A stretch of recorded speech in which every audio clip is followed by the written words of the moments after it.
Hello. It has been a few days now, so I figured I would check back in with y'all. I have coordinated with Pisco, so if you enjoyed the Supreme Court stream that we did last time, then just know that we'll be doing a similar thing again for the justices' opinions over the weekend. We'll be looking at the concurring and the dissenting opinions, which are extra justices that want to talk about why they agree with the opinion, what they think about the opinion or the case, and maybe why they disagree with it as well. They're not legally binding, but they could be referenced by courts in the future. And so we'll be taking a look at that with Pisco 95 this weekend. Before then, I just wanted to do a little bit of a hangout. Very short stream. I don't anticipate to be doing this for more than like 2 or 3 hours. I just want to hang out and check in. And if people have been missing the stream or me for a bit, just say hello, toodaloo. We have the flag for the UK here because did you just start streaming? Yes. We have the flag of the UK here because that's where I'm at for today. And that's where I will be at until probably like around the middle end of July, at which point then I'll probably swap over to the mainland, go do TwitchCon EU. And then after that comes the big leap of faith into the unknown. Finding a place to move to. Now, right now, my eyes and my heart are set on North Carolina, but if that doesn't work out, I may do California. What I really don't want to do is have to go back into Airbnb hopping. So that's kind of the order of events there. Anywho, I have a few things to get ready in the background. I want to make sure that I have water and other stuff available. And so I'll go get that ready, and I'll toss you guys to the starting soon screen here. Glad to catch your stream. I'm glad to have you. We'll be starting in just a second here. I believe this is the right screen. It is. Okay, awesome. I'll go ahead and throw up some music for you guys.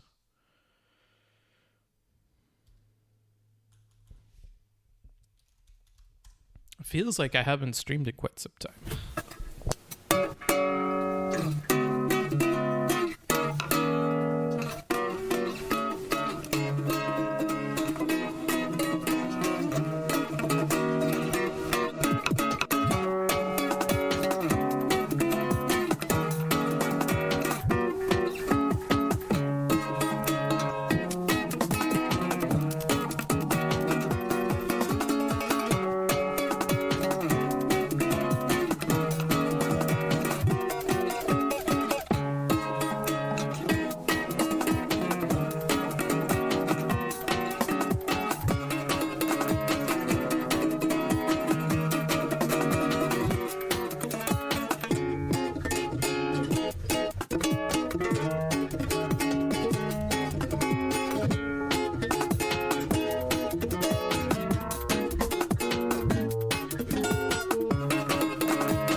If you're sitting there asking yourself the question, who's they?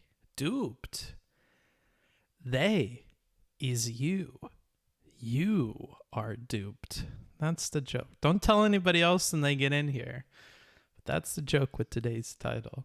If you gave a fuck about that title, you little drama llama you, then you got duped.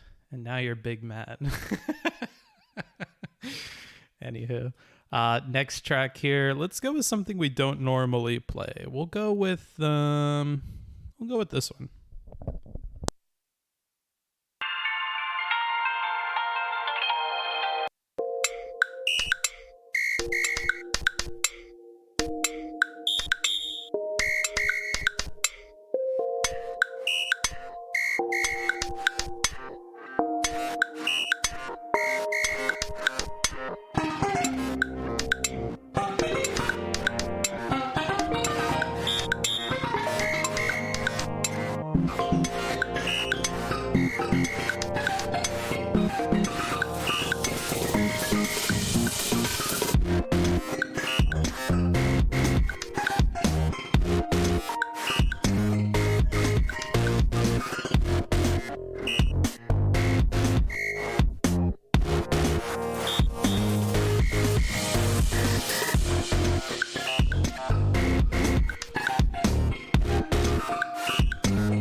Oops. That was meant to be a stop playing it button. Hello, everybody. Hello. Let me adjust the camera a little bit. My posture is doing a little bit better than it was earlier. I got to bring one thing up in front of me here real quick. Just real quick. It's always good to have notes. You know what I mean? So let's see here.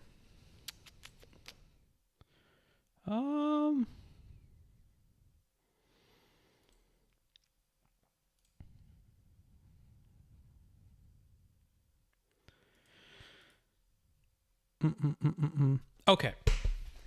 Before the stream officially begins for today, #ad, I wanted to announce a sponsorship. Yes, that's right.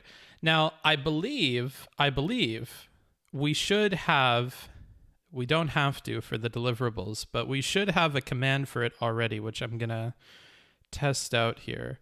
We do. Okay, awesome. So we are sponsored for the next 2 months, I believe it is, by Into the AM. Into the AM is a clothing brand that I very much so enjoy. If you ever see me with these kinds of like graphic tees on the stream, that's where those are coming from. So I hope that by wearing them on stream as much as I have for the last, year and a half, it demonstrates to you that they do last a while. They're not like cheapo shirts that'll get fucked up in the wash. In particular, I really, really, really like their hoodies. So if you get one of their hoodies, they have not the big pocket in the front, but they have like 2 side pockets. I feel that that's really good and shit doesn't like slip out of it when I'm on the motorcycle. They're also really, really thick, so it's really nice. They're like a very, very soft material. They're not that like normal like heavy hoodie material, you know what I'm talking about? They're also not that like thin hoodie material. They got this like soft like felty sort of material on them. My host just came home. Hello. I'll just be streaming. I've really enjoyed their clothes. I've really enjoyed the graphics. There's plenty of stuff on there. It's one of the few clothing brands that I'll wear that people actually like comment on that they like. It's either that or like my weird graphic, collared shirts that I get from Goodwill. But I've gotten a lot of usage out of them. The designs don't really fall apart. They're glow in the dark a lot of the time, so they're really trippy. There's plenty of stuff on there if you're like a mushroom head, if you're into, the mystical properties of, hallucinations or anything like that, you'll probably like it. If you're into space and sciences, they have a bunch of stuff on there. So I'd highly recommend that you check them out. You can do so by typing !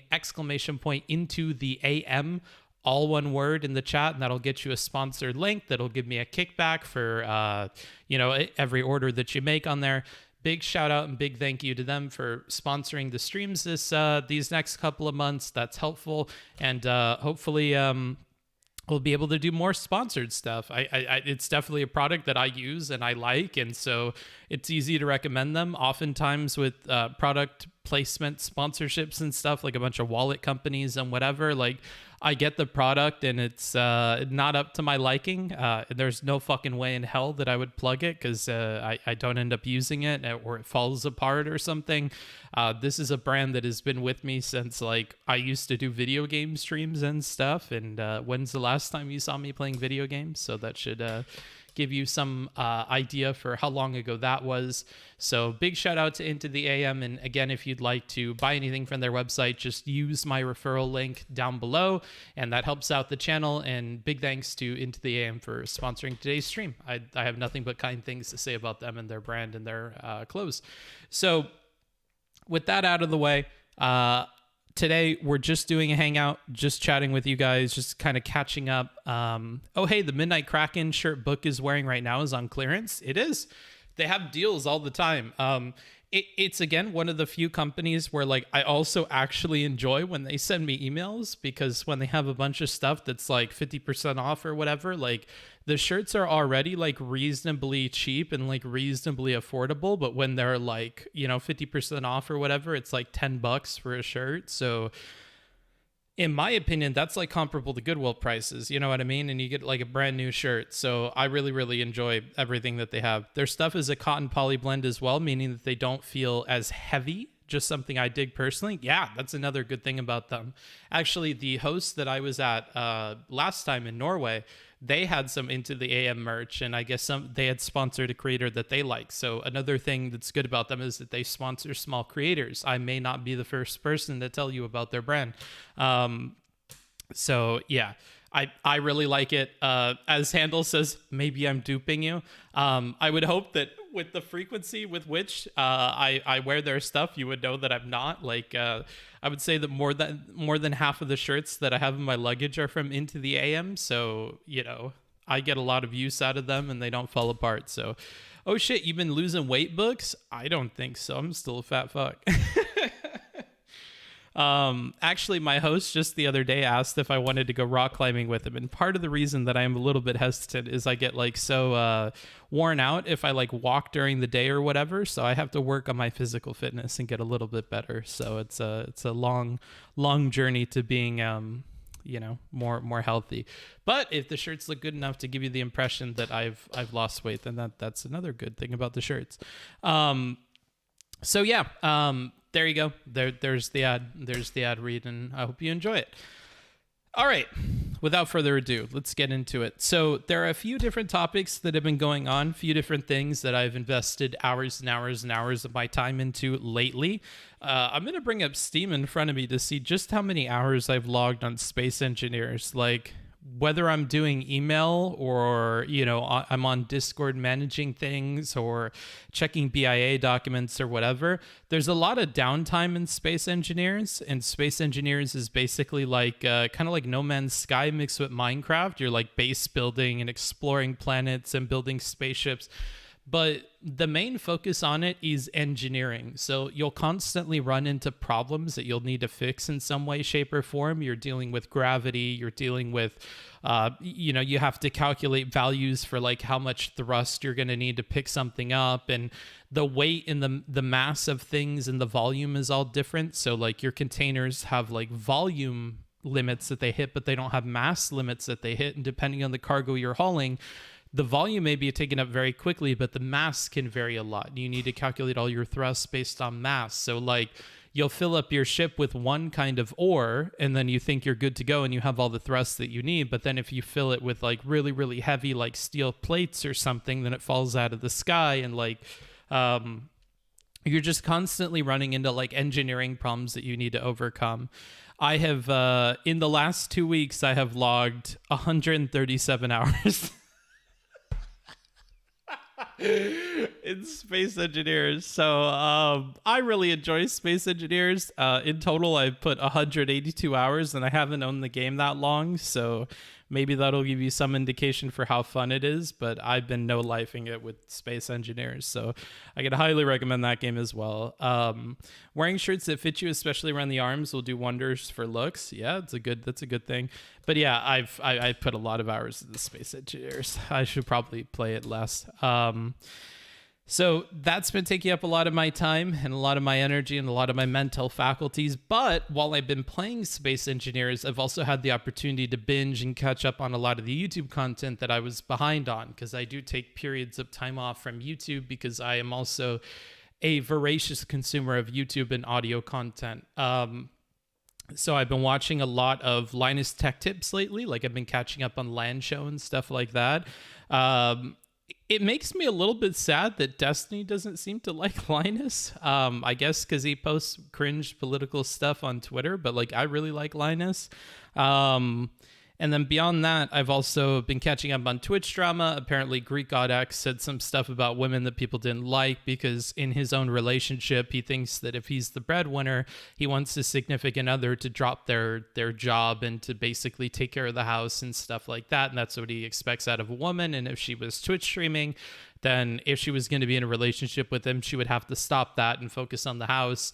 Now, he did clarify later on Twitter that that goes both ways. If the lady made more money than him, then he'd be happy to drop his stuff and then be a house husband. But he has some very traditional ideas about like relationships and marriage and stuff, and people were very upset about that. Now, the way he delivers that is definitely like pretty negative, and I can understand why people would be upset. It's not a very smart thing to say nowadays, but yeah, that's been happening with Greek God X. I think he's been particularly bitter from the last few things that I've seen of him.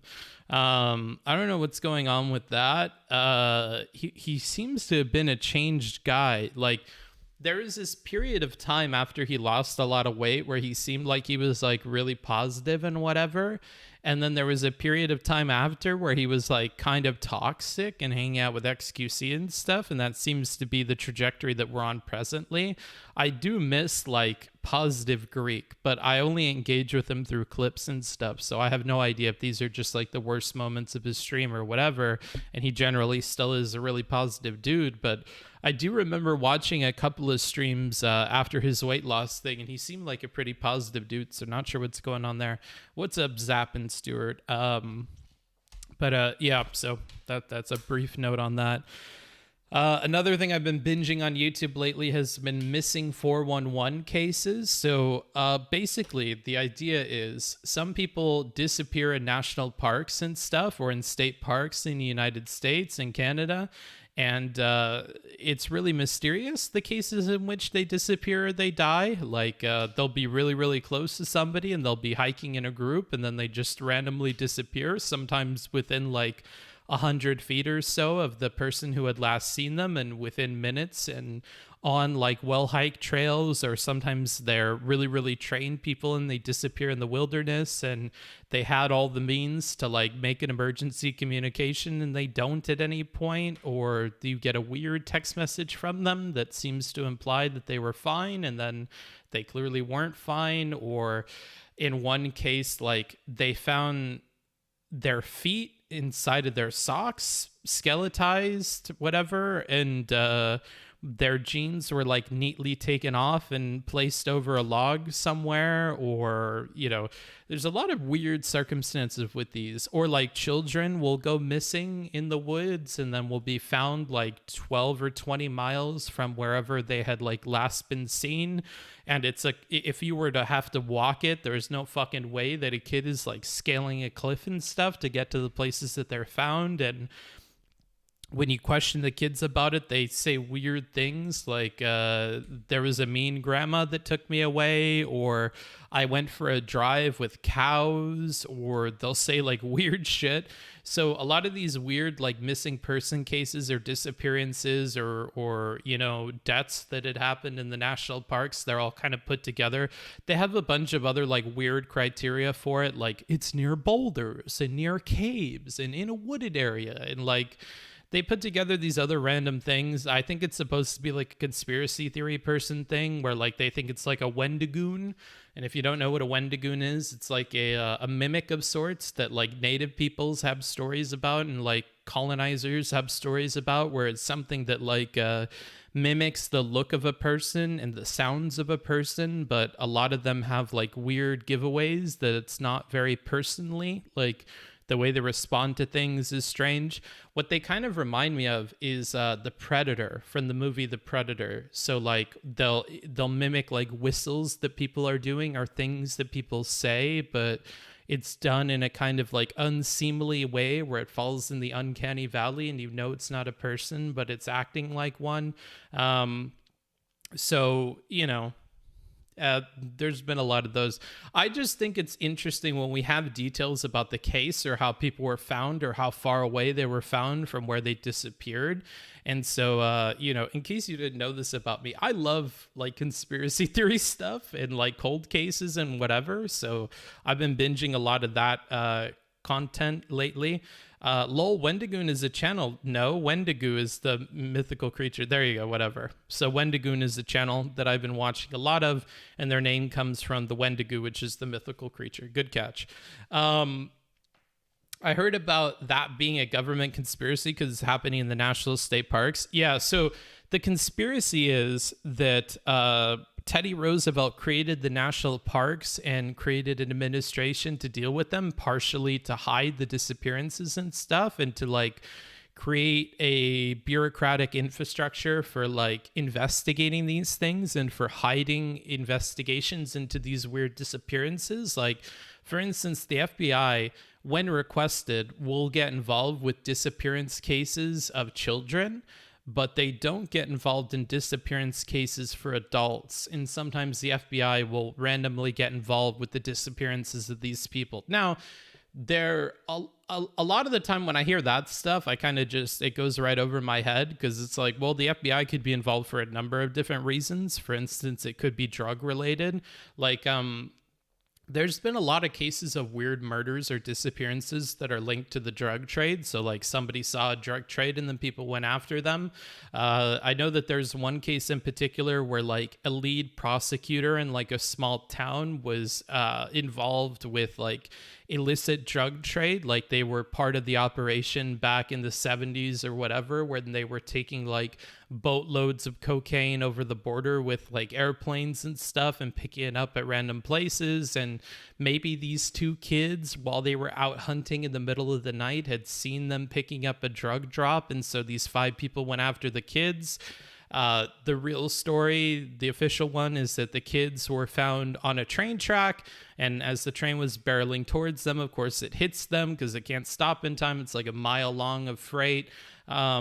But when it ran over the kids, it looked like they had already been dead for a while. And so it's like, what happened there? There was like a tarp placed over their body, but the police, when they logged everything, said that people had made up that there was a tarp and they didn't find the tarp. Like, it's just a lot of weird stuff around that. But I mean, like, when I think of cases like that, that would seem to be something that the FBI would be involved in because they're part of a larger investigation, and they were in that case. And so it could be the same with these disappearances of hikers and stuff like that. If they suspect or they have an ongoing investigation of like drug activity in the area, that they might be interested in the disappearances because they think that might be linked to drug trade or things like that, or other kinds of, criminal activities. So I don't immediately jump to like the FBI is secretly investigating some Wendigo that's like a mimic that's killing people or whatever. Or people will suggest aliens and it's like, I don't know.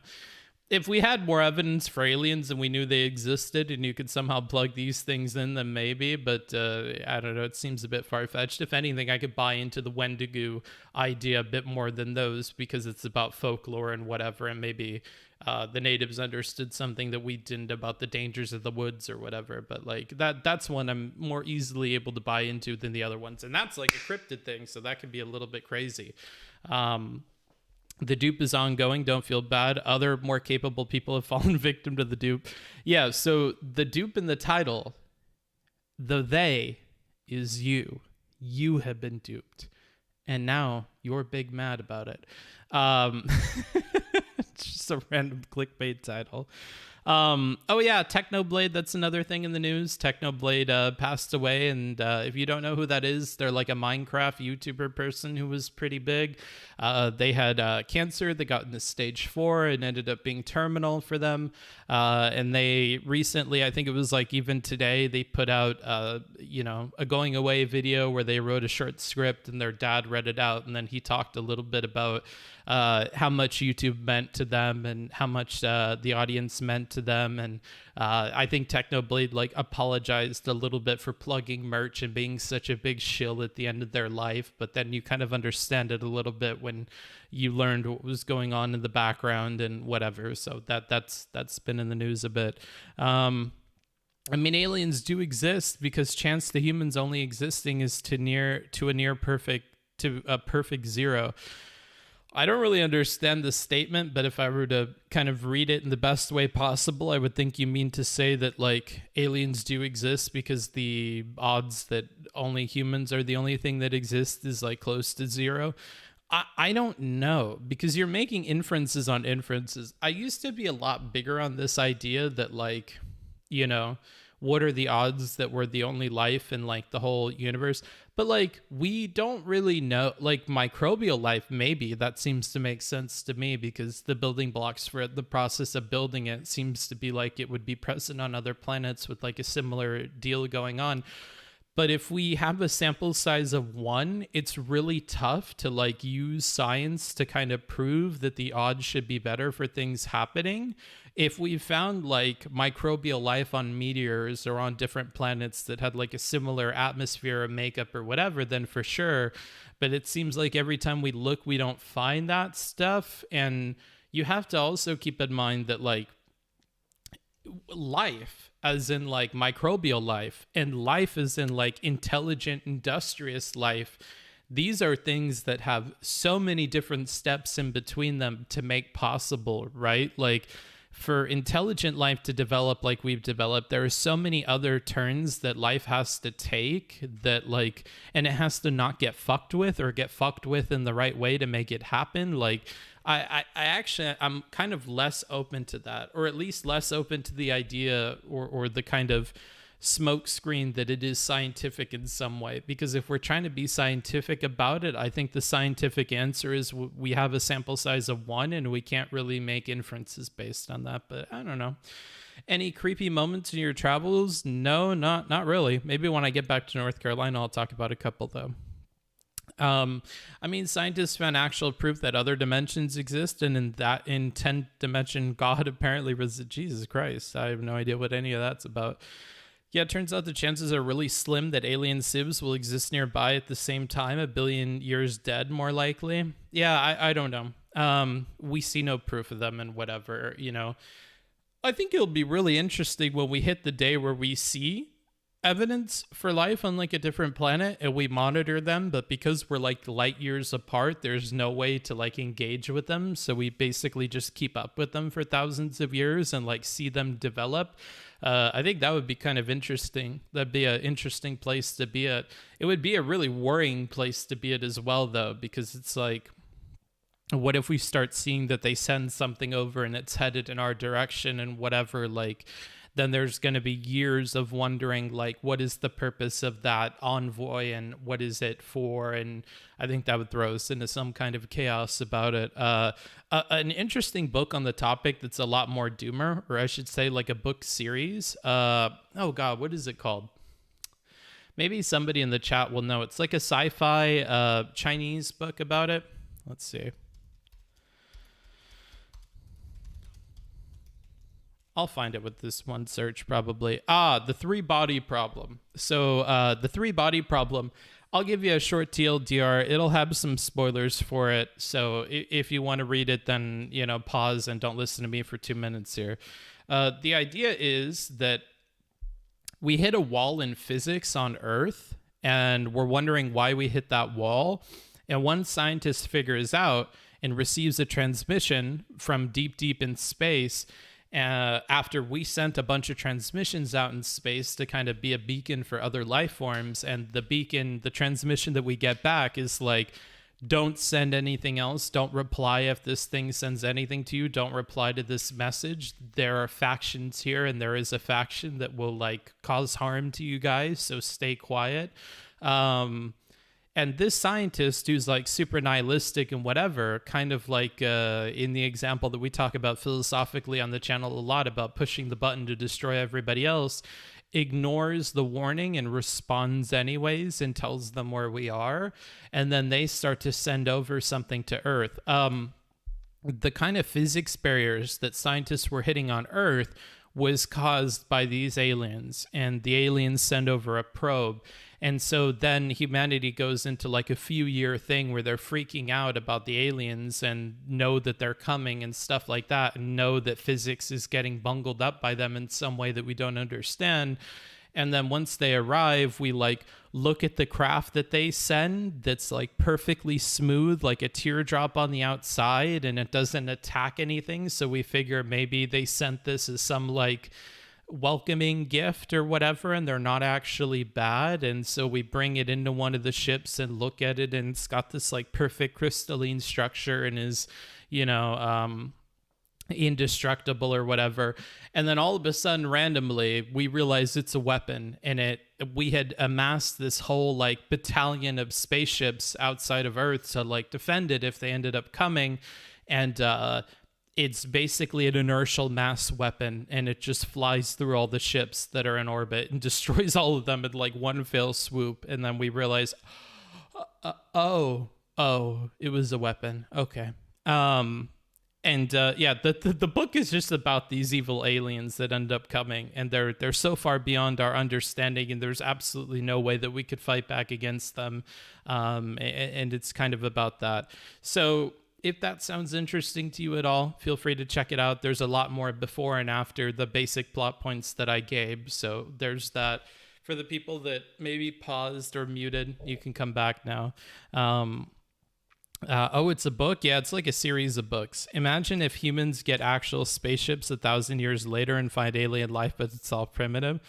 Yeah, that would be kind of sad. I'd also worry about the influence that we have on them. So, that's... what was the name of the book? The Three-Body Problem. And it's like a series of books by a Chinese sci-fi author. There's quite a few of them from this person: Death's End, The Wandering Earth, The Dark Forest, The Three-Body Problem, etc. Feel free to check that out if you're interested in that story at all. I might start putting it on audiobooks because I've been really liking the combination of like doing work or doing stuff in space engineers and consuming audiobooks, and kind of replacing some of my YouTube consuming with that because it's been a lot more productive.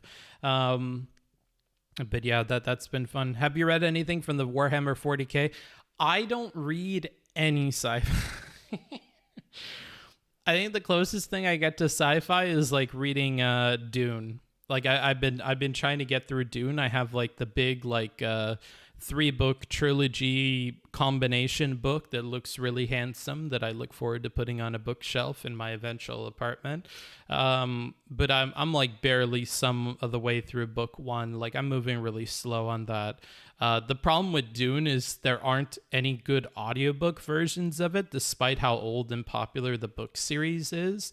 There's one that's by an author who does a really, really bad job of narrating, or I guess a narrator that does a bad job of narrating. And then there's one where like they have character actors that like voice the different characters, but it's like intermittent, and it's called the unabridged version, but it's definitely abridged and they cut stuff out. So it's like, you know, and I believe it's only for one book. And the beginning of the series is like a 3-book trilogy that you're meant to read. And then it talks about, I think it goes even further with more books about like what happens after that or something like that. But it's supposed to be like a trilogy series. And so it's like, I don't really want to get invested in either of those, like the one where you have the shitty narrator or the one where you have like a play that's an abridged version that says it's unabridged for one book and then you have to go back to the other one. So I figured I would just get the physical version and kind of crawl through it, you know. So I hate it when that happens. I hate it when I find a book that I really want to read and then the Audible author is like absolutely terrible. I felt that way initially about... What is it? Wheel of Time. I really didn't like the narrator who was doing Wheel of Time at first. They kind of grew on me after a little bit, and I did begin to understand why other people like it. But I didn't, especially in the first book. But I think he got better, and I think his wife narrates stuff with him. So then she does some of the female parts and whatever, and that started to be enjoyable. Or it bothered me a lot less by like book 2 or 3. But yeah, it's so disappointing when you find that there aren't good audiobook narrators. Which is sad because I feel like it isn't like a super hard task, but maybe I just don't understand it super well, like what all goes into it. But yeah, I've been having problems with that. I really like when the author reads the book because generally speaking, the authors are like reasonably good at it. Like I think that Stephen King does like a reasonable job of voicing his own audiobooks. Also, some of the business people that do like business books or self-help books do like a decent job of voicing their book. Some of them are really, really boring. I'm trying to think of what an example of a boring one is, but I guess that's less important than good ones. Like Creativity Inc. is by the guy that ran Pixar, and it's about the processes at Pixar and kind of like goes through some of the movies that they worked on and what worked and what didn't work and what is the process that they use to do the stuff that they're doing. That was good, and that was voiced by the guy that wrote the book. But you know, other times not so great. Right now I'm listening to Black Box Thinking, which came as a recommendation from my current host in the UK. It's about comparing different fields and how they use kind of like iterative processes and iterative thinking about like what are the problems that are going on and how do we fix those at a systemic level. And it talks about some of the like main principles that the airline industry will use to make sure that they're doing a better job of things, and that it'll contrast that to like healthcare or the criminal justice system. And the different sections of the book are about different principles that are used and how that kind of like black box thinking produces better outcomes and how other industries should probably copy that. And by the end of the book, they're talking about industries that are copying that and are seeing a lot of use from that, like Google or, a lot of startup cultures or like modern tech companies or banks and stuff like that. And that's been like a pretty interesting read. Like it opens up really strong. So when we're talking about deaths as a result of like airliner crashes, you're moving like 6 billion people a year in airlines and through air travel. And you have like, let me look up the deaths.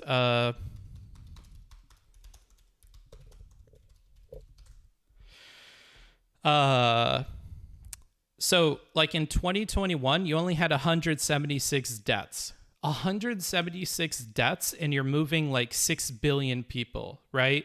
That doesn't happen by accident. Every time that there's an accident, the way they look at that is like, oh, there were problems that happened in this flight, and the problems are challenges that we could overcome, and it gives us the opportunity to prevent further crashes. So if the pilots get controls mixed up, well, then we should redesign cockpits so that they don't get mixed up. Or if a co-pilot and an engineer noticed that something was wrong with the plane, like it was running out of fuel, but the pilot, as a human pilot would be, was overwhelmed with information or lost track of time or their sense of time while they're working at stuff, and the reason that the co-pilot and the engineer didn't speak up to prevent the crash was because they thought that there was a hierarchy in place, that they didn't want to challenge the captain, similar to how nurses in the healthcare industry don't really want to challenge the doctor when they know that they probably should.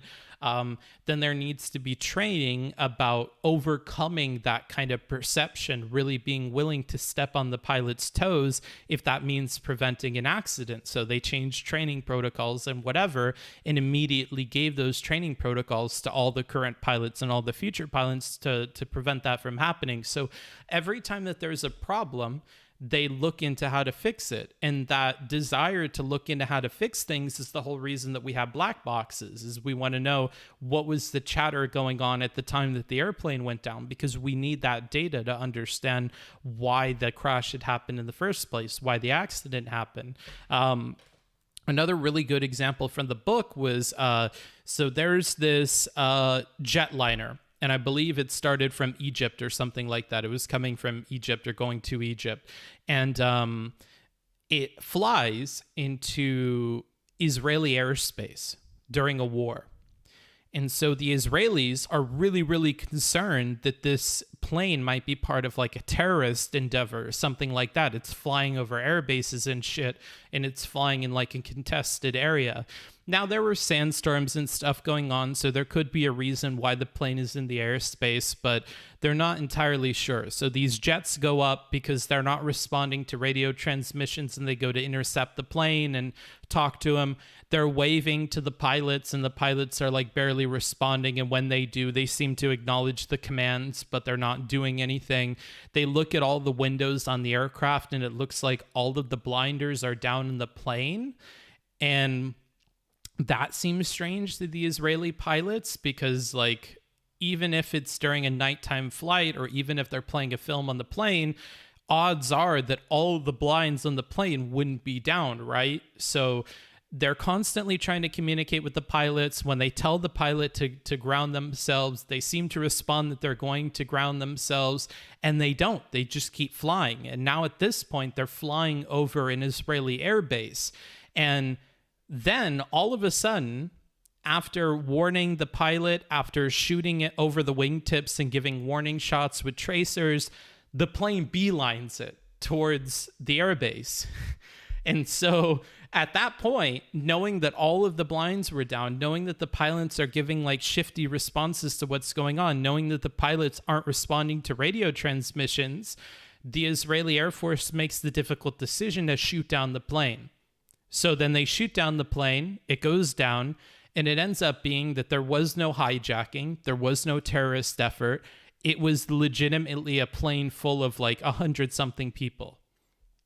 So what would happen next, if there wasn't a black box, would be that we would take the pilot's version of events, and we would assume that something was going on the plane. There was some kind of hijacking or something, and it was trying to do something nefarious. However, because we have a black box, we're able to listen back to what happened inside of the cockpit. So what ended up happening is the flight crew all speaks different languages, which already provides a barrier.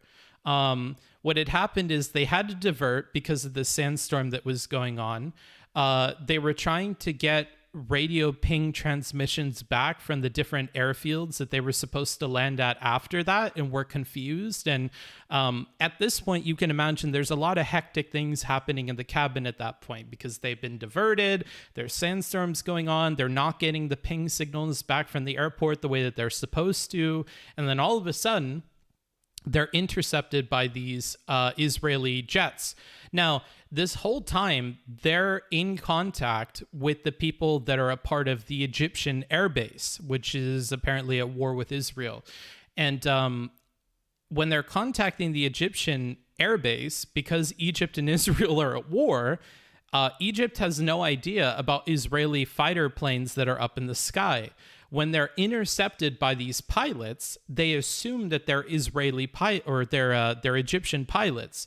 So they assume that these jets are meant to guide them to the airbase that they're headed to. But again, they're having a difficult time getting the location information from the airbase that they're supposed to arrive at. So they tell the ATC, hey, we see the jets that are supposed to guide us and whatever.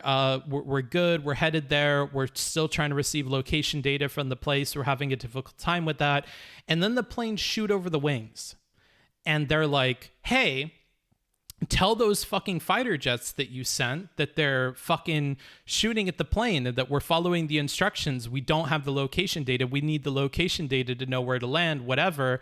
And the Egyptian air traffic controller, the ATC, they're like, okay, we'll get in contact with the Egyptian military, yada, yada. By the time the Egyptians realize that those aren't Egyptian fighter planes, the Israelis have already moved towards shooting down the plane.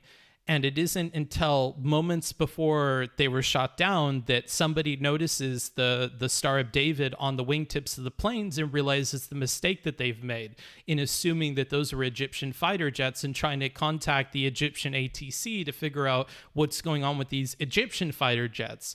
And so by the time they had realized all these things and by the time they realized where they are, which is over an Israeli air base, they're shot down. And so things change a lot based on that. We know that they're having problems with radio transmissions because of the sandstorm. We know they were blown off course. They weren't getting location data from the airbase. And they misidentified the jets until it was too late and couldn't get in contact with the right people that were a part of the Israeli Defense Force to figure out what was going on with those fighter jets that were trying to contact them. So, you know, it's a huge misunderstanding, and then it's complicated further by what's on the black box, because then you understand what's going on a little bit better and why these pilots weren't responding properly to the jets, because they were under a completely different idea of what's going on with the situation, right? And so the book presents some like really interesting scenarios like that. Or, for instance, when it's making a connection to the hierarchical problem where people don't feel like they should be stepping on the toes of doctors or people that are above them in their field, it presents different kind of like opposing scenarios, like one in which this lady is put under anesthesia for like a normal procedure that shouldn't really have any risk to her life. And what happens is her throat closes up, her jaw locks. And they need to intubate her to get her breathing, because you don't breathe on your own, apparently, when you're under this anesthetic. But they can't intubate her because her jaw locks. So once that starts, you only have a matter of minutes before you can really save the person, because they're not getting oxygen. So they give her muscle relaxants to relax the jaw, whatever. That takes a few minutes off of the time that they have. And then once they relax the jaw and they try to go in to intubate her, her throat is closed up. So now that the throat's closed up and they're stressing out, the doctors are losing track of time in the same way that a pilot loses track of time when they're stressed out and they're running out of fuel and stuff like that. So then they move. At that moment, the nurses that are less stressed out realize that the thing that you should do is you should cut a hole in their trachea and put a tube that goes across, it bypasses the whole throat and mouth procedure, and it goes straight to their trachea and will immediately give them oxygen. That's going to take a few minutes to do. It's going to be a quick operation, but that's what needs to be done once you're running into these problems. Instead of doing that, the doctors are continuing to try to intubate through the mouth and deal with the throat closure. And we're already several minutes into this lady not having any oxygen.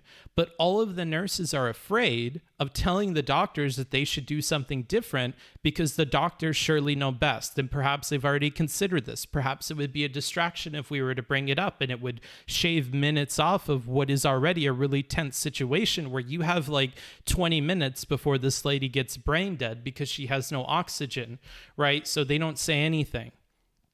And then the patient eventually slips into a coma. She dies days later. And when they deliver the news to the husband of this lady and her family, they tell them that, you know, there was an accident during the anesthesia procedure. These things happen. We're sorry, but your wife has passed away, whatever.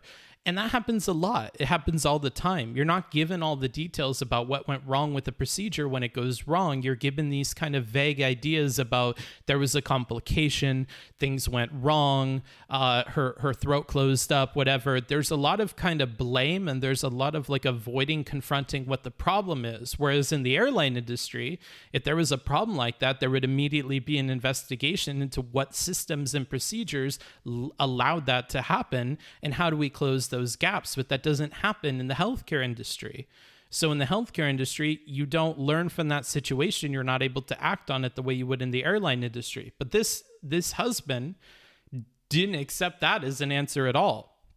He really wanted to know what had happened to his wife that had caused that to happen. And once he learned what had happened, he really pushed for changes in procedural, additions that would stop that from happening to future people, right? But that's not at all the way the doctors think about their practice or the healthcare industry at large thinks about their practices. In their mind, things happen. There are issues that happen. Mistakes sometimes are made. And, they don't take this rigorous approach of systemically trying to change things so that future events don't happen anymore. That's not really the way that the industry operates. So when we talked before about how 176 people died in 2021 from airline crashes and stuff like that, and you have 6 billion people flying, when you look at the healthcare industry and preventable deaths or healthcare caused deaths, to give an analogy that the book gives, it is as if 2 jumbo jets full of people crashes every single day of preventable deaths in the healthcare industry. That you're having a 9/11 event in terms of casualties happen every month or two. If that was happening in the airline industry, how many people would stop flying? How many regulations would be put in place by the government? How much outrage would there be if every single day 2 jumbo jets fell out of the sky and killed everybody on board, right?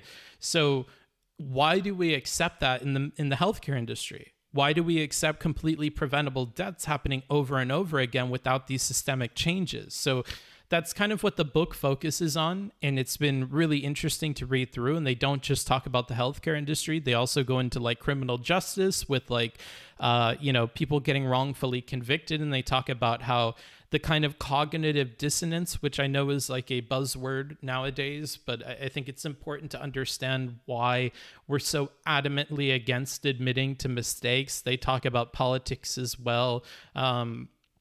It's been a really interesting read, and I finished the book yesterday. So I'll definitely be listening to it again and taking a lot more notes, and maybe listen to it at like 3x speed or something like that to get those notes. But I've also found that, which is titled Black Books Thinking, a really, really good read. Hello Books, what up, I would. I always thought it was funny that they write yes and no on your limbs before surgery. Well, yeah, that's another example that the book gives. Cutting off and operating on the wrong limb during surgery, right? Like, there are things that happen that you would imagine immediately we would make serious changes to the healthcare system and the training to prevent them from happening in other hospitals. But the healthcare industry is really opaque about problems, and doctors don't report them for a variety of reasons. Patients aren't made aware of the problems that had happened and how they happened, right? there's a lot of opaqueness to procedures and stuff and mistakes that are made to kind of avoid and spare the doctors from confronting the fact that they had done things wrong. The same thing happens in the criminal justice system when we look at people that get wrongful convictions. So prosecutors from the days before DNA evidence, they had a lot of their decisions overturned on the basis of that DNA evidence. So when we look back at the DNA of sperm or blood or things that were left at the scene, it categorically proves that somebody else was involved with the murder or the rape or whatever else had happened. And prosecutors will continue to try to go after the initial person that they thought had did it, even after they're acquitted, even after the charge is overruled, even after the state decides you can't prosecute this person anymore because you keep appealing this decision, and every bit of modern evidence seems to point to the fact that they didn't do it. And even after all of that, the prosecutors will still answer that they think that their hunch was right and that they're pretty sure that that guy was the murderer and a murderer walks free today. And there's just this cognitive dissonance when your profession is also your vocation, when it says something about the outcomes of the cases that you're involved with and whatever, when that speaks to your ability as the person doing the job, right? When you're a doctor, the outcomes of your cases and stuff says something about you as a doctor. It says something about you as a professional. Same with prosecutors, right? To accept the idea that you're putting innocent people into prison or you got the wrong guy is a really tough pill to swallow, but it is a pill that people swallow in the airline industry all the time. And there are some examples where that doesn't happen. And the book will talk about that, where for political reasons or social reasons or media reasons that people get blamed even when they probably shouldn't get blamed for decisions that they had made, and people are scapegoated. But, you know, for the most part, the airline industry has what's called a just culture. People feel like they can admit to mistakes and they could admit to things that they did wrong, and that will make the system better because it improves things over time. And when you look at the healthcare industry, when hospitals have a tough on mistakes policy where they try to correct everything by really finding who's the culprit for when things go wrong in procedures, which is a way to, kind of work towards improving the system, maybe, and, finding where mistakes are made and fixing them. But when you make it focused on blaming people, way fewer people will admit when they made mistakes, because it seems like the whole purpose of the system is to find who to blame and not necessarily to improve the system. And in a system like that, when you have an unjust culture like that, people are really afraid to report mistakes. And, counter to what you would think, the number of people that report mistakes goes way down. Whereas if instead of blaming the people, you blame the systems and you focus on improving the systems and people don't get in trouble for making mistakes or reporting mistakes, then the incidences where mistakes are reported goes way up because people aren't afraid to say that something had gone wrong during a procedure.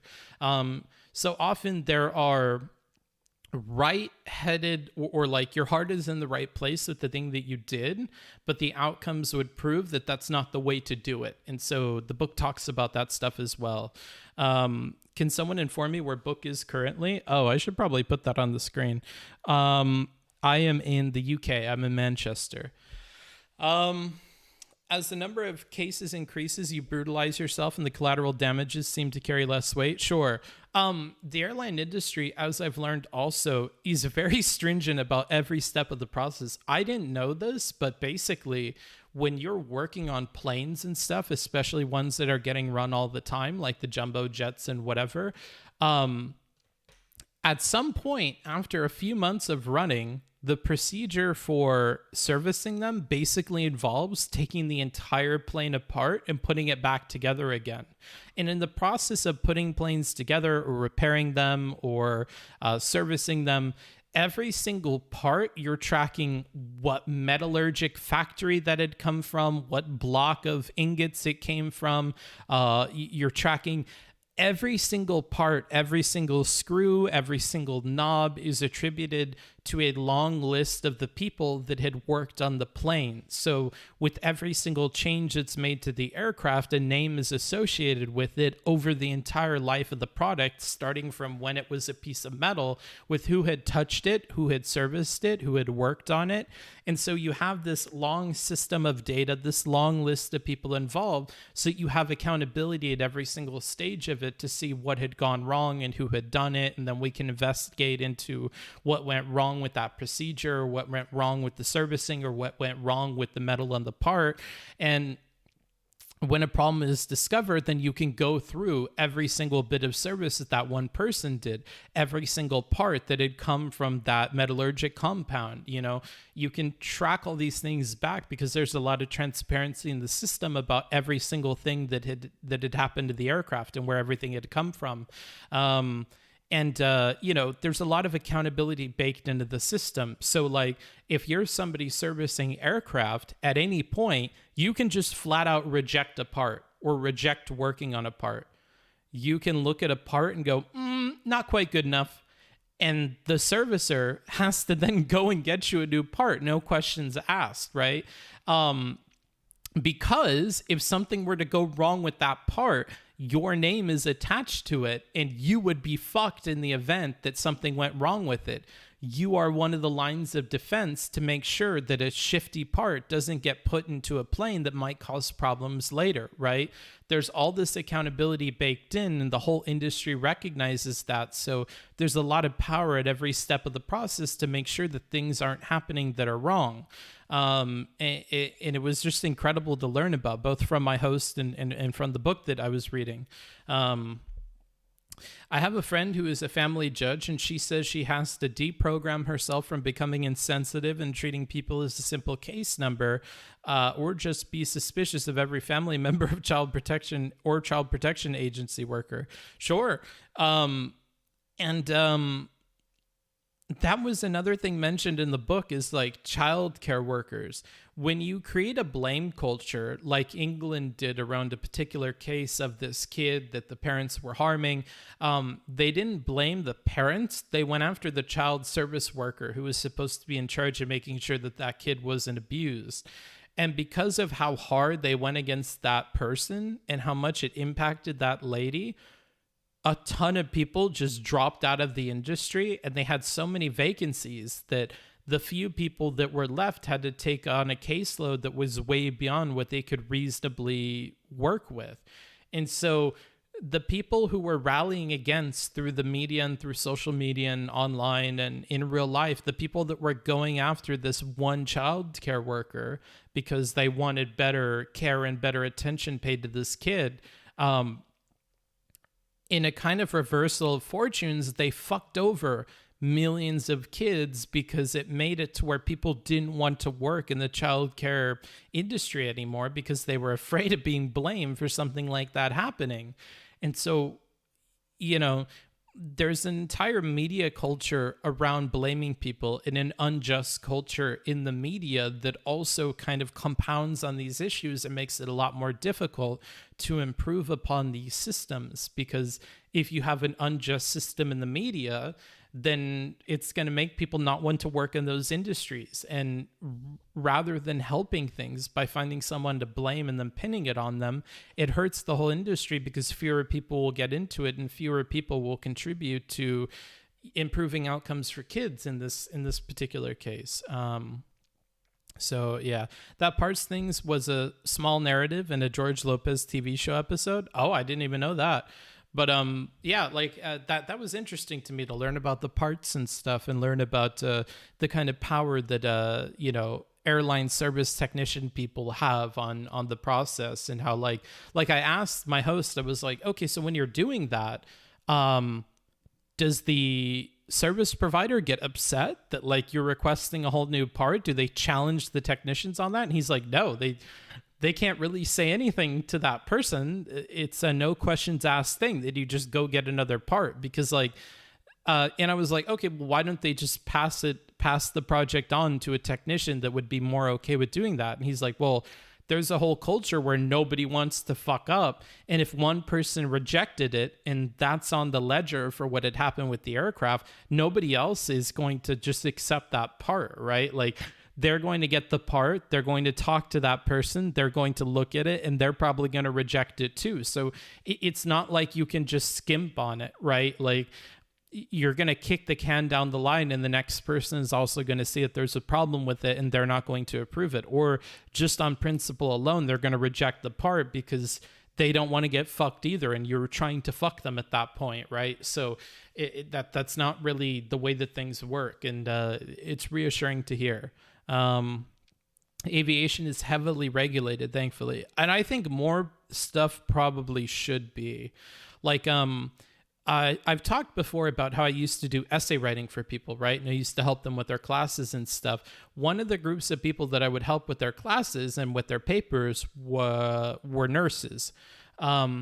It's crazy to me how many things in the nursing and healthcare industry are obvious problems that we know about and are taught about, but don't get fixed through the industry. A really good example of that is what is called shift work. So to make a long story and a long explanation short, in the nursing industry, you need to work around the clock, right? You're always going to need nurses on staff. So there are shifts that are available that are going to be like overnight shifts, and they tend to be comparably as long as a regular shift during the day, despite the fact that we know that people that do shift work at night probably need to be doing less hours because your body and your brain is not working at full capacity when you're working at night or you're working these off hours. We also, like we know so many solutions that hospitals don't follow. So for instance, one easy solution to the problem, which we know is a problem because we've studied it and we know that like people that are doing shift work and are working overnight that are doing long shifts over the course of their shift, they're performing way more poorly than they would be if they were working during the day, even among the same nursing cohort. One thing that would solve that is to give the scheduling to the workers, so that if your kid had a bunch of events going on in the early evening and they needed to get to school early and you're the only parent that has to drive them around and cart their ass around, if you had to be up early in the morning to drive them to school, you got like a 2 or 3 hour nap, then you had to go to the school for an event, then you had to do something in the evening for them, like maybe take them to volleyball practice or something, and then you had to immediately go to work after. You don't have enough sleep to perform well at your job. So if you give nurses the ability to sign on to shift work according to their own understanding of their health, their sleep schedule, their life, then you have people that will sign up for those shifts that know that they're able to do it. Somebody's not going to sign up for a shift when they know they've only slept 2 hours. It's going to be the person that doesn't have a lot of shit going on and is able to sleep during the day that day because maybe their roommates are gone, or they don't have kids or whatever, or they don't have events going on that they need to go to. Those are going to be the people that sign up for the late night shifts, and they're going to be the people that are better able to handle those shifts. If you assign it to everybody, irrespective of the schedule that they have, then you're going to have events like the one I described where that mother was up all day working with their kid on stuff, and then they had to work all night, and they're going to be fucked in terms of healthcare outcomes for their patients because of that. And they didn't have any say on the schedule because you assigned it to them. So there are plenty of hospitals in the United States, at least, that give nurses the ability to determine their own schedule and to pick up shifts depending on their personal schedule. And that increases healthcare outcomes by a ton. And we know that. But hospitals, because they want to be in charge of people's schedules, or because they don't want to deal with the difficulties of shifting over their scheduling system, or a billion other bureaucratic reasons, they choose not to do that. Similarly, they choose not to make the shifts that are happening at night shorter, because it is logistically simpler for them to make the shifts almost as long as the shifts would be during the day. And it makes scheduling a lot easier, and it makes transitioning workers and stuff a lot simpler if they just make the shifts as long at night as they are during the day. So like, there's a lot of solutions to problems we're very well aware of that nurses are taught about, that nurses are giving the fucking little snippet of a snack to know that the solution exists. And then they go into the industry and they realize none of those solutions that they were taught about to solve the problems that we're well aware of are being implemented. So the reality of nursing once you get out of school is very different than the understanding that you knew when you were being educated. We're not really acting on the things that we know are problems. And that goes down to procedures as well. So for instance, healthcare associated illnesses or infections, HAIs, was another thing I read a lot about. And it's basically infections and things that are caused by healthcare providers. So for instance, if I don't clean things and sterilize them properly when I'm giving you like an intravenous shot or something like that, you could get sick from the dirty needle that I used or the dirty procedures I used. And that wasn't a complication from the illness that you were going through. That was a healthcare associated illness. It was an illness that you got or an infection that you got because of the healthcare provider and their procedures. And this happens with tons of stuff, especially with old people or people going through surgery.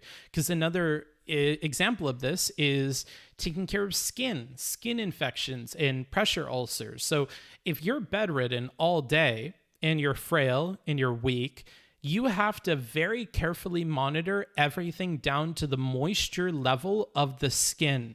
If the skin gets too moist in parts of your body that a lot of pressure are on, you could get pressure ulcers. You could get derma, whatever infections. You could get infections of the skin that are caused because the healthcare worker did not check that the moisture level on the skin in these parts of the body are taken care of and are at the right level. They're not doing all the things that they need to be doing to make sure that you don't get an infection that only happened because the healthcare provider didn't get involved or didn't follow procedures in a way that would prevent that from happening. And there isn't a lot of research and there aren't investigations that are done when people get pressure ulcers in the hospital or when they get skin infections that are caused by not making sure that their skin is at the right moisture level or a gazillion other things to have to deal with needles and stuff like that as well. We know all the procedures. We know what should be followed. We don't have a system to catch people that are doing this wrong. We don't have a system in place to make sure that systemically that these things are fixed. And so preventable illness and preventable infections and ultimately preventable deaths happen all the time. Again, we talked about 2 jumbo jets falling out of the sky every single day when the entire airline industry loses 176 people in 1 year. And a lot of that could be attributed to like a single crash that happens, right? And we're moving 6 billion people. And we have tons and tons of people that go through the healthcare industry and tons of preventable deaths happening every day and no system of accountability or checks on things to improve those systems over time and to stop the same thing from happening over and over and over again. Scores of times on the same day, the same things are happening because of the same exact problems over and over, and we're not fixing it. So, there's just so much of that. What's up, Kuma? And that was one thing that really made me sad when I was doing nursing work is just we learn about so many things that just aren't being fixed, that we know the solution and we understand the problem of, and they don't end up getting fixed for one bureaucratic reason or another. And there isn't regulation that's improving those things. The government isn't stepping in to fix it either. So it's like, it's really sad. Corporativism is also a big problem because groups are usually suspicious of new procedure implementation. Yeah, corporativism is a problem, but like, I often hesitate to just blame corporations because it's an easy place to stop thinking about things because you have your boogeymen and then you're done, right? And that's kind of part of this like unjust culture we're talking about with the media and other things. And part of what upsets me about listening to leftist people on Twitch politics or on Twitter talk about things, because like once you have the thing to blame, you're not given steps to fix it. it's more of like a head nod and a clink of the beer glasses and like, oh, of course, this is the fucking corporations again. Like it's a mental dead zone that we enter into when we just blame corporations. And it doesn't mean it's not the corporation's fault, but I mean, like, I see so many times that it happens that when we blame corporations or we blame business or we blame capitalism, it's where we stop thinking about things or doing things. Or we continue to think about things and never do anything, which is, a problem I mentioned when I've been talking to Twitch streamers about education or, doing so many hours of streaming and then never encouraging anybody to do anything, right? And one thing that I want to start editing when I give a plug for the thing that I'm doing where I'm finding people volunteer opportunities, which is slow going for a variety of reasons, is it's not as simple as you would think to do that. It requires work to do. Like, I brought on somebody recently to help me compile the options for people when it comes to volunteering. And I see that they're running into a lot of the same problems I ran into when I started looking up these opportunities for people. Like, there are tons and tons of organizations that will have you, for instance, do sign-up forms where you give them your phone number, your email, your home address information, and then those organizers never end up turning into any volunteer opportunities. They're basically a mill that gets a bunch of your contact information, probably sells it to other people that know your political persuasion now, and then they use that information to spam you with random shit. And so what I had to tell them in the corrections for the training on how to do this job is your deliverable is a day, a time, and a place for where the event or where the opportunity is happening. And you need to be thinking about every step along the process as finding that deliverable. So if you're put to a sign-up form, but you still have no idea the time, the day, the place where this thing is going to happen, don't do the sign-up form, right? Because you're given no guarantee of where or when you would be able to volunteer based on doing the sign-up form. You should only be doing that once you already know the event is going to happen, you have plans to go, you talk to an organizer, and then you can fill out all that information. So, these are lessons that I don't think people would continue doing the process long enough to learn. And that's also why I really am reassured that it's important that we have somebody willing to go through and find these opportunities for people, because it's not a super trivial task. And I'm learning through training them that I'll probably have to go back to doing that all on my own and working on training procedures for people that want to help me with finding those opportunities, because there's a lot of lessons along the way you learn that I would have to teach other people if they wanted to help me with finding those for people. It can be overwhelming to see the number of options, for instance, that are allegedly available in an area. But the number of options that are available online is not the same as the number of things you could actually show up for and do. Or the difference between working at a homeless shelter and working at a soup kitchen. A shelter usually requires that you get a recommendation from somebody, you have some social work training.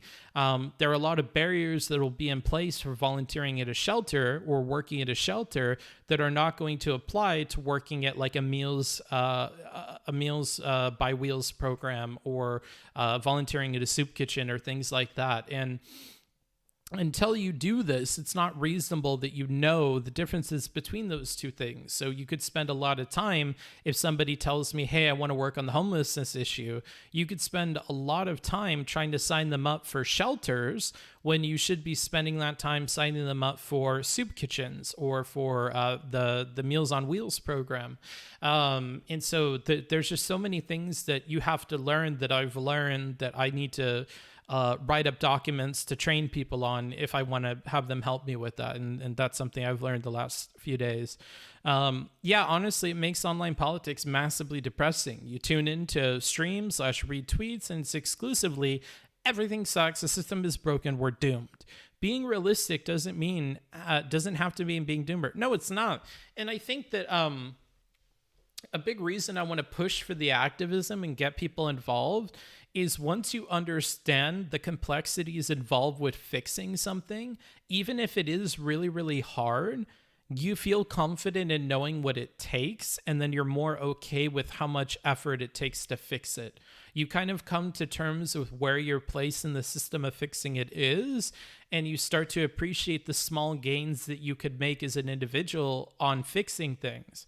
You start to learn, oh, there are so few people that volunteer at the soup kitchen, or so few people that have cars that are willing to volunteer and use their cars to transport people that need to get medical care, or deliver supplies for the Red Cross, or deliver things through the Meals on Wheels program. You begin to realize what resources you have that you can share, what good that does, and how you're a small part of this bigger system trying to change things, and what those barriers are, and how you're working to overcome them, and what the steps in that process are, and what events you can go to, and yada, yada, yada.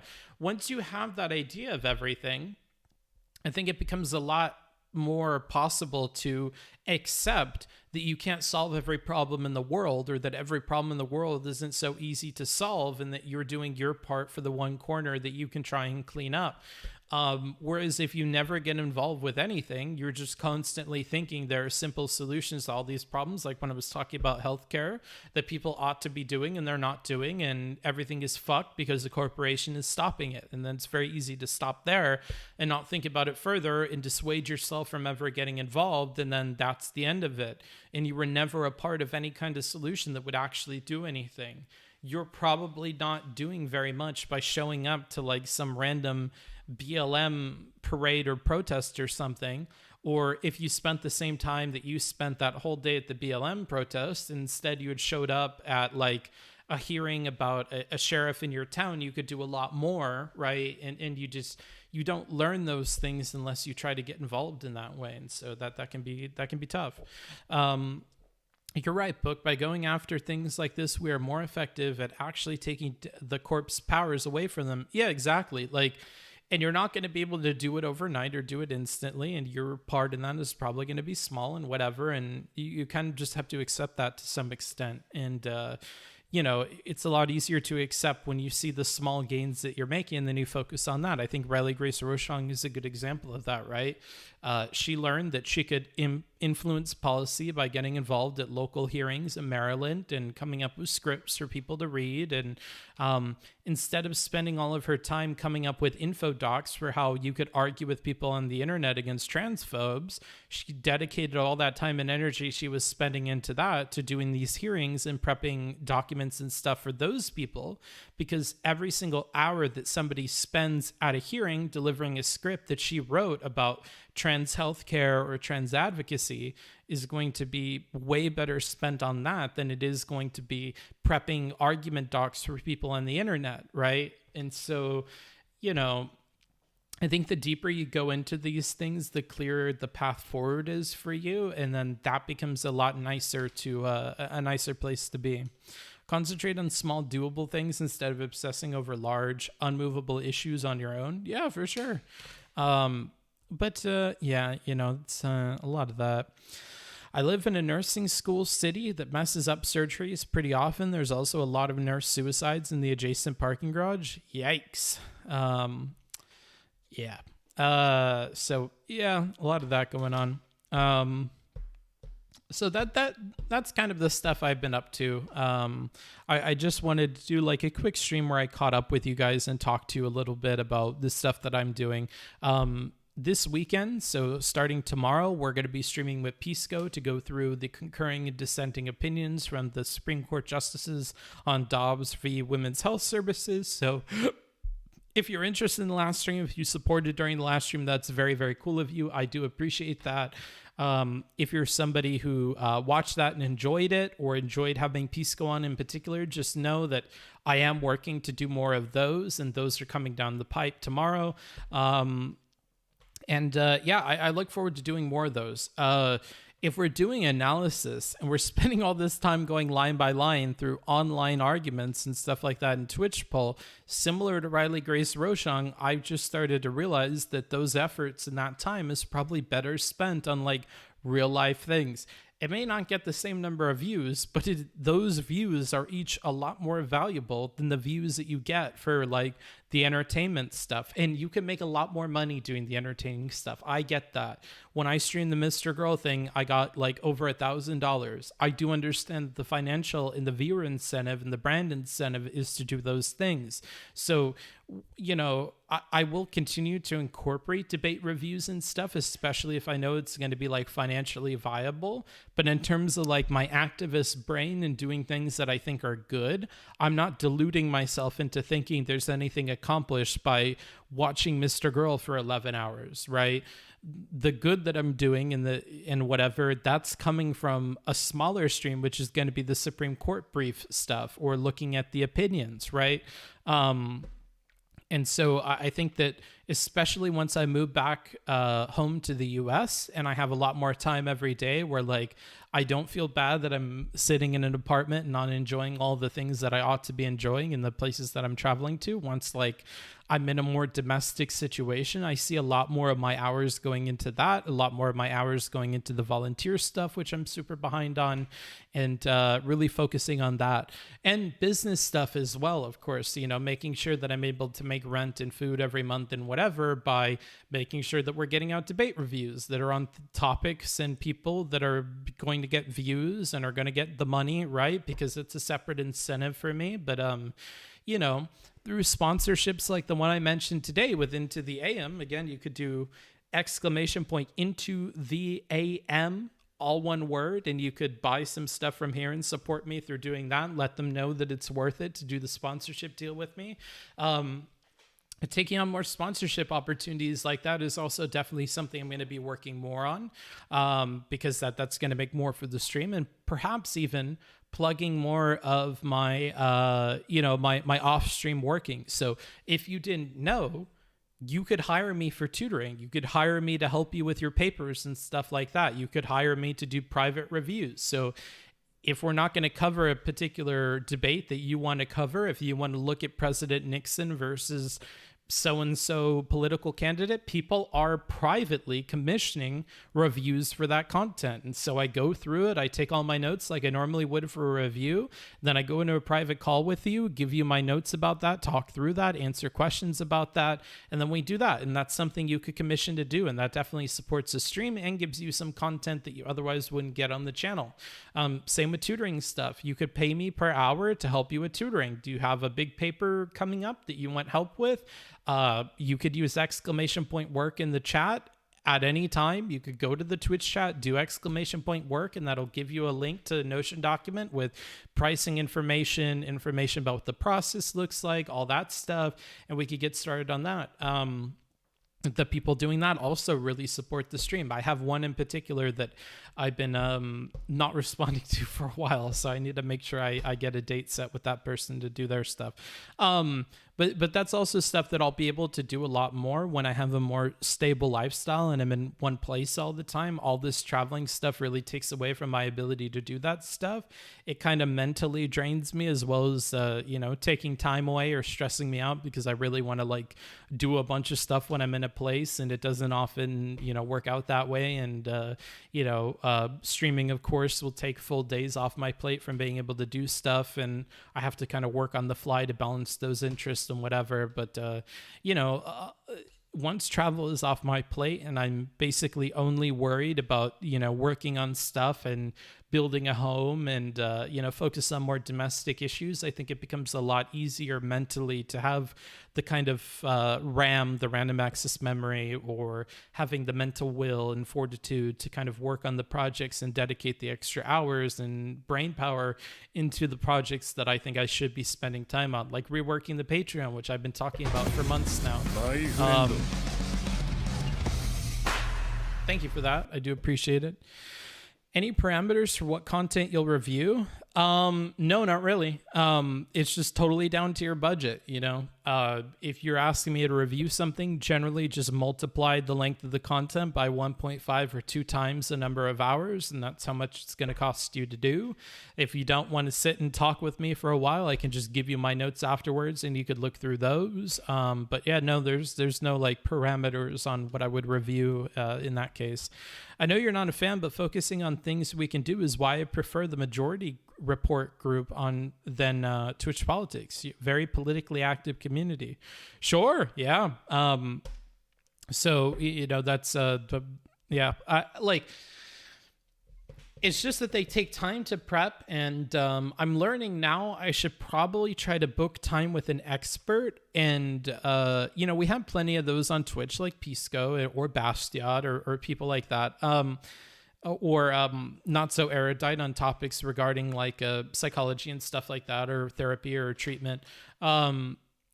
But another thing is like I have a whole Rolodex of professors and stuff that talked about topics that I covered when I did essay writing that I could bring on for topics like criminal justice reform or nursing or business stuff or managerial processes or psychology. So like, and I would highly encourage you to do this. And I know it's going to be very few of you in the audience I'm talking to right now, but so be it. If you ever read a paper, an academic paper, and you're interested in the topics there, you have questions about it, you want to pick the brain of that person, you would be surprised at just how many authors of those papers will reply to an email asking about that stuff or an invitation to talk about those things. And you don't need a platform like mine.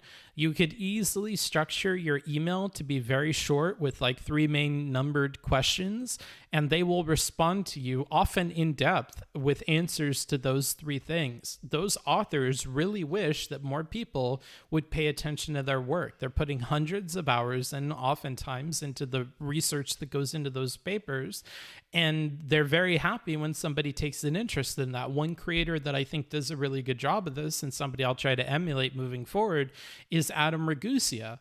Adam Ragusa will reach out.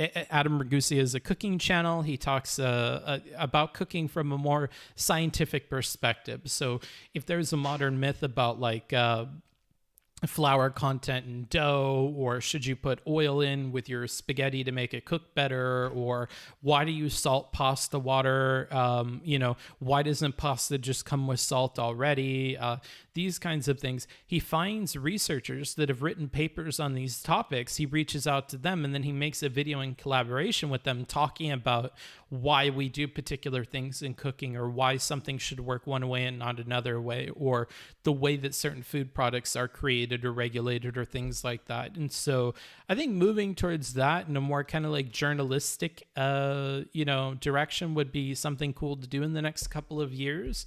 It just, that stuff requires more time and more administrative work on my end. And it's really hard to plan stuff with people when your schedule is constantly changing. Like yesterday, I was supposed to talk with Dylan Burns about his Ukraine stuff, but Dylan is working really hard every day and he's traveling, and I understand why he'll be like, oh, sorry, I totally fell asleep for like hours and hours and whatever, because I was super duper tired because I didn't sleep and whatever. I understand all that. When you're traveling, and especially when you're working when you're traveling, that's a combination that's going to make it really hard to plan stuff. And I think prior to that, I had a similar, you know, oopsie where I dropped the ball and I couldn't talk with him either. So, you know, that stuff happens a lot less when you're all in one place and you're always at home, and you know that you're not moving around all the time. And that's been a benefit in life that I haven't had for a while. Like it's worth keeping in mind, like I say a bunch of times on stream, I've been traveling since I was like 18 or 19 years old, and I haven't had a ton of stability during that time. I had a short stint where I spent time as a roommate in a house full of normal people, but even then I was still doing a lot of traveling and stuff. So I kind of want to finally return to a domestic life where you're living somewhere for 6 months to a year at a time, and you know where you're going to be, and you kind of put roots down in a community, maybe even get a dog. That kind of domestic life, I've seen a lot of the world. I've seen all of the countries in Asia, basically, that I would want to. I've been to Japan, South Korea, Hong Kong, China, Thailand. You know, I've seen my fair share of stuff there. Here, I've been to like all of Eastern Europe. I will have been to a good part of Western Europe, hopefully by the end of the trip. I've been to the UK. I've been to the Nordic countries. You know, like I've seen Mexico. You know, like a lot of the stuff that I had wanted to see when I was younger, I have seen now. And a lot of that got done when I did my Asian trips when I was younger. So like I've seen the world that I really am interested in seeing, and I will see the rest as I'm older and do more research and have an itinerary planned when I go out and do a trip. And like, I think it's just time to shift gears and kind of move past that a little bit and focus more on this. Because even as a small creator, and especially with the work that my editor is doing right now, we're finally seeing a direction we could go with the channel that lets us leave this orbit that we're in right now.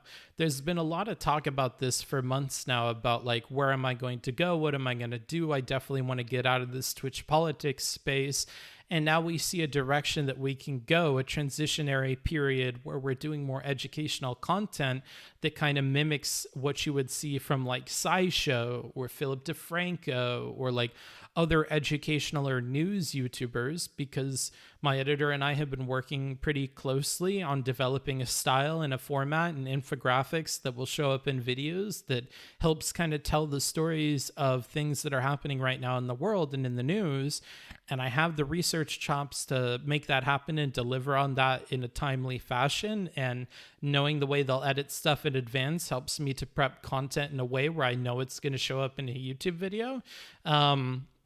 And so kind of like all the stars are aligning on that to know that that's something that I could do that would have a broader appeal beyond this small subsect of the internet, and would be something that one day could catch fire, and then we start doing that. So, you know, all those things are lining up. In the meantime, as I continuously say, we'll keep doing debate reviews. It is the money-making machine and the brand identity that has kept this channel going for a long time, and I am super duper appreciative of that. I'm super duper appreciative of the people that support the channel when we do those streams, the people that have stuck around through thick and thin, with DGG hating me and then being indifferent and liking me at the beginning and whatever, all the ups and downs. And I'm appreciative, of course, to Steven for giving me, you know, a huge boost in numbers. I think people don't realize this, but when I started streaming for months, I was at like 5 to 20 viewers all of the time, right? Like, people don't remember that. People don't think about that because, again, we only had like 5 to 20 people. There were months and months and months where that was the case for me, and I was a super small streamer. Even friends of mine, like Wicked Supreme, when we would talk before, would be like, you know, maybe you don't understand what it's like to be a small streamer because you started with Steven and you automatically had this audience segment and whatever. And it's like, even he didn't realize, no, dude, for months that I was streaming, I only had like 5 viewers. And even he was surprised by that, you know, because the perspective is you start thinking about someone, or you recognize where their career starts is the moment that you hopped in, and you're often not the first person to be in that group of people hopping in. So I didn't start streaming and had hundreds of people watching in the way that like Mr. Girl did. I started with a really small amount of people, and it really grew from there. So, you know, I still have the perspective of like, even if we have like 40 people watching or something like that, there's still a lot that I could do with that. And it's a lot better than where we started from. And I've grown a lot. And so, you know, and I've had a lot of opportunities, like the hosting one that I'm at right now in the UK in Manchester, or the ones that I had before in Norway, Sweden, Denmark, Poland, you know, Austria, Switzerland, you know, all the other places that I've been able to see and spend time with, because there are dedicated viewers that are willing to like invite me into their homes and show me around the place that they live and whatever. There's so much I've been able to do with what few viewers I have, and like I'm going to continue to capitalize on things I'm able to do with that, and it'll just kind of change moving forward, and it'll be more like reaching out to people like Pisco and making use of their expertise and really hopefully entertaining them in a conversation about the things that they learn about all the time and making that a fun experience for them. As Pisco has repeatedly told me, both in private and in public, he really enjoys being on the stream. He really enjoys interacting with me. He feels like I ask like insightful questions and I'm fun to bounce off of. And I hope to continue like providing that for the experts and the people that I bring on. And if I keep making that atmosphere something that people are interested in, then perhaps I tap the audience to learn more about the fields that people are working in. Like my host presently working in aviation, like I had the opportunity to read this book on their recommendation. I had the opportunity to talk to them about the aviation industry and about servicing aircraft and what all goes into that and whatever, you know, like I'm able to continue to tap people for the things that they know and the things that they're doing and then share that with you guys. So that's something I want to keep doing.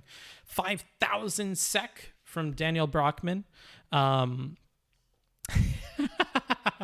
This is towards not streaming anymore. Let other people donate against this to try to reverse this. Also, sign up for blah blah VPN.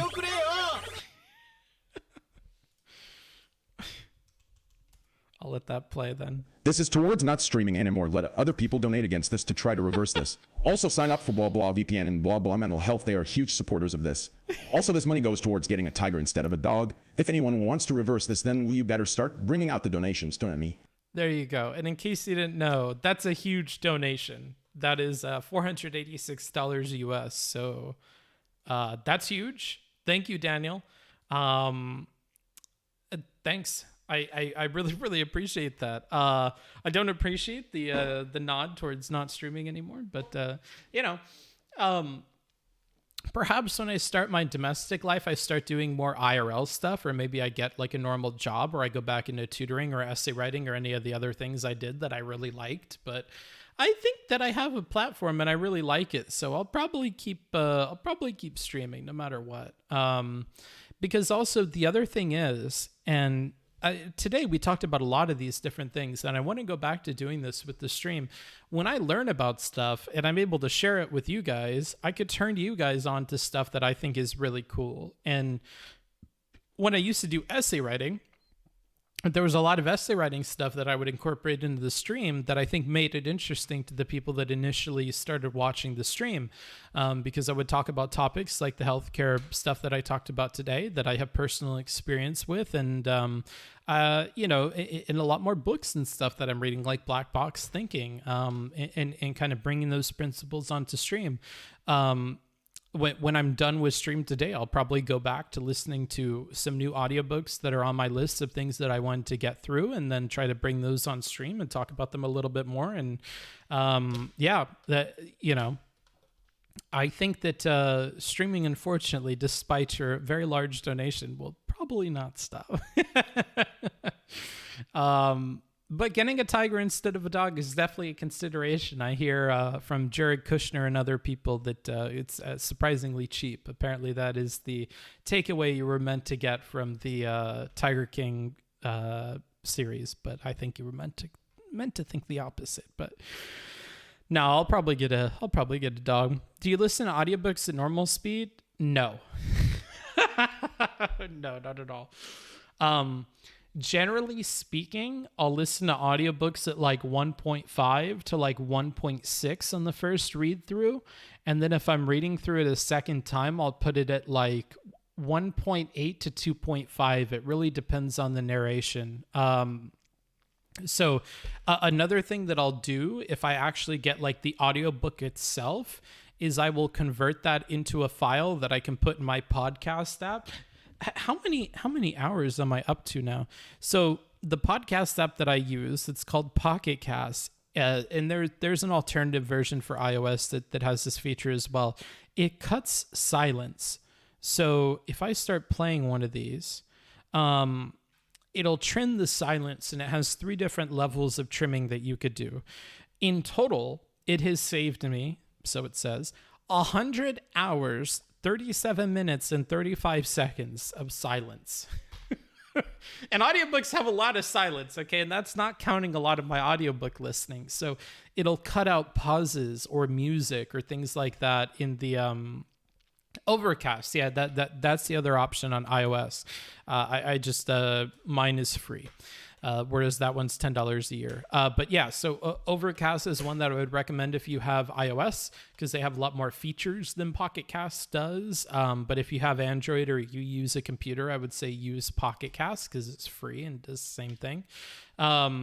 So yeah, like that saves me a ton of time over time, because there's so much silence you don't think about when you're listening to content. And if you're a 3x speeder like me, then you probably care about saving time with listening to these things, and that trimming silence feature is one that I would highly recommend. It doesn't sound weird at all. It's very natural. Yeah. I find that I've talked to people before who don't use multiple speed multiplier things, and they have a difficult time with it sometimes because it does make things a little bit faster than they're used to. So if you never ever put things on like 1.5x or whatever, it might be a little bit of getting used to. But if you're somebody like me that will sometimes pump it up to, like I do with Destiny conversations, up to like 3 or 3.5x, you're definitely not going to have a tough time with it because it's just making people speak a little bit quicker. Can you trim your silence? Well, you could if you put me and my VOD into Pocket Cast. I got 5 days listened, 3 days saved. It saves a lot of time. Saves a lot of time. I listen to Steven at 1.75 all the time, and that's funny. Yeah, I listen to him way quicker. No, do it in real time, please. The only thing I can do in real time is time you out, Stinky Winky 69, because with a name like that and comments like that, it would seem that you're only here to detract from what we're doing. So just bear that in mind. That is your first and only warning from the streamer, man. Yeah, 3.5x, yes. Because the other thing with Steven, and this isn't a knock on him or whatever, it's what a streamer people do, is he repeats himself a lot. So if it's a conversation that he's had before, I've very likely already heard his points about it. And oftentimes people don't do their research on previous conversations he's had. So they will bring up the same points, and basically it's like watching somebody go down like a logic tree with somebody that I've already seen play out a couple of times. And so the 3.5x is fine because a lot of the time I already know what he's saying as well. I've started to do this regularly with media, just watch Stranger Things on 1.5x and still enjoyed it. Maybe I'm weird, but I almost never, actually I don't think I ever do that with Netflix and stuff. I'll do it with YouTube. I never ever do it with Netflix or whatever. I think I probably could on shows like Mandalorian, where I feel like there's a lot of dragging your feet and stuff, but I personally never. I've done it with anime before though. It's just yeah, like Naruto especially, I remember. I think I did it at 1.5x. It's just the problem with anime, especially if you persist in wanting to watch it subbed, is you're spending so much time reading a lot of the time that you're not being able to enjoy what's going on screen. But with Naruto and stuff, they talk so simply, and I already know what's going on that I don't need to read all the subs all the time. So when I'm putting at 1.5x, I'm paying a lot less attention to subs, and I'm just kind of watching what's going on. Jujutsu Kaisen is another one where like I could put it at like 1.2 and probably still enjoy it plenty. But I literally never even thought of speeding up a show. I don't do it, but I mean, yeah, you could. Or reality TV, but drama, no way. The pacing is important.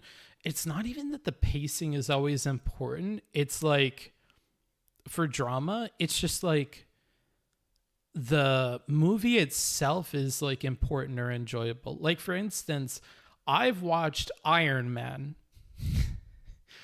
probably like close to 100 times. I've watched How to Train Your Dragon, and I know this for sure because at one point I was tracking it more than 150 times. I've watched The Social Network probably close to 100 times. on those, I could probably like 1.5x them and be totally fine, because a lot of the time that I'm watching them, they're in the background. Empire Strikes Back is another example of something that I've watched a lot of times, and I could probably always tell you what the next line is going to be verbatim if you gave me like one line from the movie. So with stuff like that, I could probably definitely have them on in the background.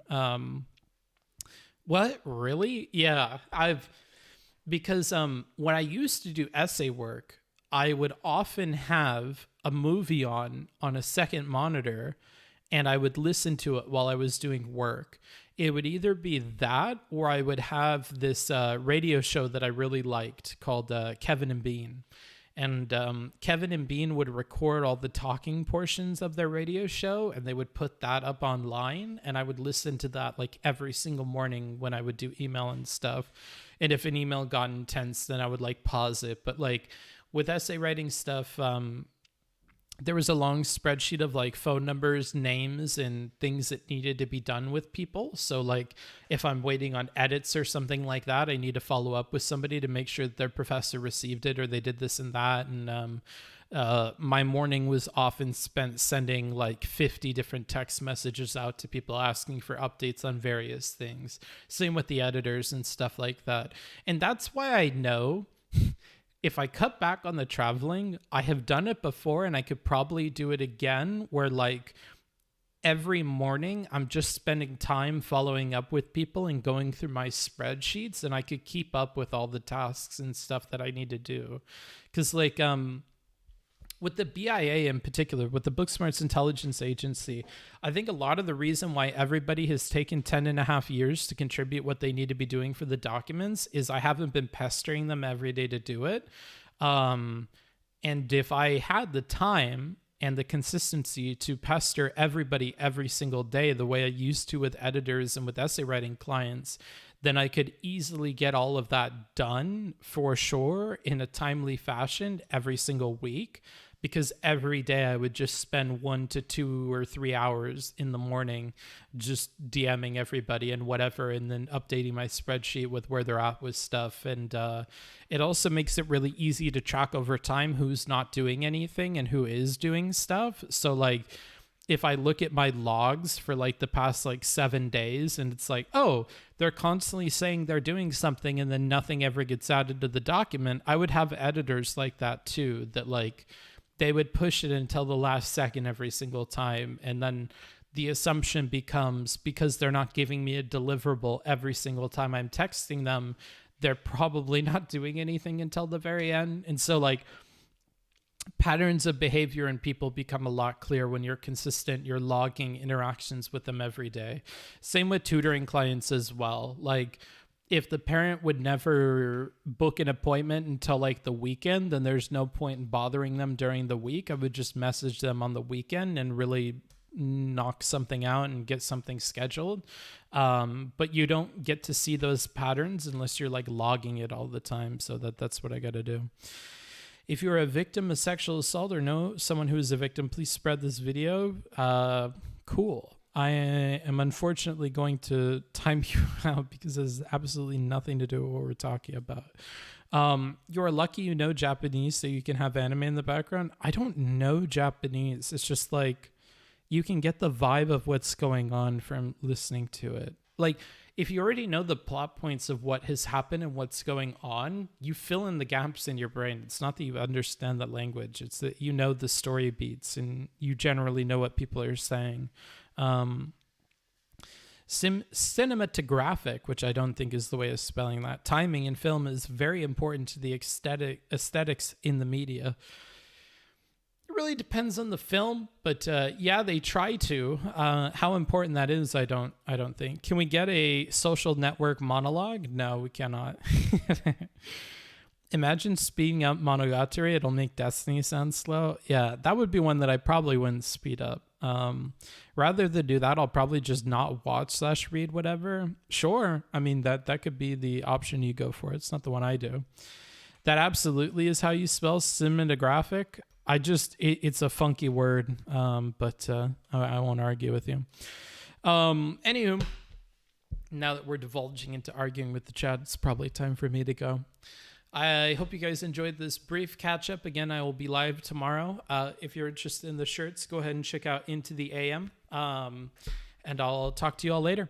Lamel, I'm sorry I love you. No, you're good. That would be a normal shenanigans moment, but it's just I don't like arguing with you guys. That's the only thing. Nice to hear from you. Yeah, I'm happy to hear it. So I'll talk to you guys later. Have a good rest of your day. I will see you tomorrow. Bye. Bye. Bye.